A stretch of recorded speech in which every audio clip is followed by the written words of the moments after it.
بص الريفيو ده. لا انا تاني لا اسمها ماستر كريم. اسمها ماستر كريم. ما تنساش اديني قلبك خد قلبي. خش يا شوش. استنى دي ملهاش اي لازمه الفتحه اللي انا بعملها.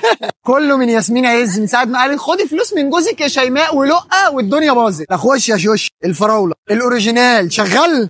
الله يبارك لك. دي فراوله حقيقي فراوله صح. دي فراوله. امال الشيف شربيني مستغرب ليه انها فراوله بجد. دي فراوله قدامه شجره فراوله مزرعه فراوله يقول له دي فراوله يا شيف باينه والله انها فراوله. فاكرها ماكت يعني. لا حقيقي يا شيف. دي معلومه خدها مني ثقه. دي فراوله حقيقيه يا شيف.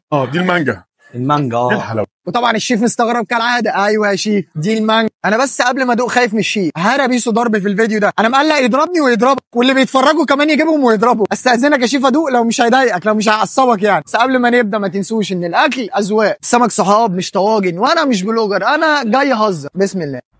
انا قلقان اقول رايي عادي ولا الشيف هيزعل ولا ايه؟ كريسبي طعم البس كده حلو. ملفيه زبده بلدي 100 100. ده الشيف بنفسه قال عليها حلو. انا هعلي على الشيف الشربيني. انا عندي حساسيه من الفراوله وانت عاوز تتعبني انت صح؟ تعالى يا سيدي. بسم الله. قبل ما اقول رايي في اي حاجه انا مبسوط انها مش بالبيستاشيو. ده مبدئيا عشان نبقى متفقين بس. هو اصلا في بالبيستاشيو. في بالبيستاشيو؟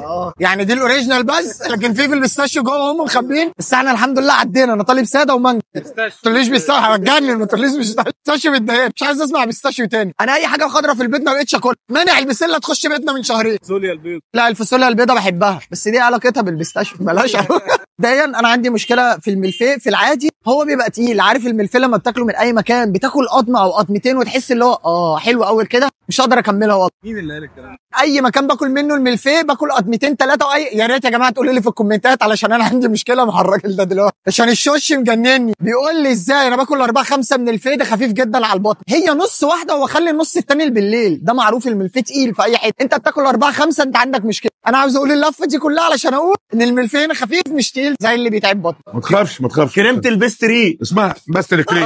انا مش عارف طبعا ايه البيست كريم ولكن اللي انا حاسه في حاجه مسكره وسنه كراميل. البيستري الشيف بيزعل. انا اسف يا شيف. انا كنت هتبسط قوي لو عرفني ايه البيستري كريم. يبقى قولوا لي اي شيف شاطره في المطبخ تبقى تقول لي في الكومنتات. هو الشيف بيعمل ايه اس ام ار ولا ايه الاصوات دي يا شيف؟ انا مش فاهم اي حاجه. انا عاوز اقول لكم انا بتفرج على الفيديو كله اصوات غريبه. اسمعوا الصوت ده مثلا. ايوه انا مش عارف العلبه سخنه ولا بيتلسع ولا بيتفرج على ابو زياد كتير ولا ايه. بس انا قلقان والله. اهزر مع الشيف يقفشني زي بيسو. تعالوا نخش في المانجا. بسم الله. حلو. البتاع اللي انا مش عارف اسمها ايه. قلنا السوا كريم ولا اسمها ايه؟ البيست كريم. حاسس ان حد مؤلف الاسم ده دلوقتي. ما سمعتش في حياتي حاجه اسمها بيست كريم قبل كده. هي اسمها ايه؟ بيست كريم. هي عصير البيست كده بيست كريم. البيستري اصلا انا كل ده بقولها غلط من اول الفيديو. بيستري كريم. مع اعتذارنا للشيف شربيني والبيستري كريم علشان لو بتتفرج هي كمان ما تزعلش مننا. لف يا ابني. ايه اللي لف يا ابني؟ لا اخلع انت بقى دلوقتي يا بيسو وانا اخلع انا كمان دلوقتي. وحلو قوي لحد كده. خلصنا ريفيو النهارده. فلو عايزين نعمل الريفيو على اي حد تاني ابعتوا لي الفيديو بتاعه على الانستجرام. ولو ما حدش حل يومكم النهارده اقول لكم ان هو بيحبكم فانا بحبكم. امانه هي دي الفراوله اكيد على ضمانتك يعني عشان الشيف بيراجع ورانا.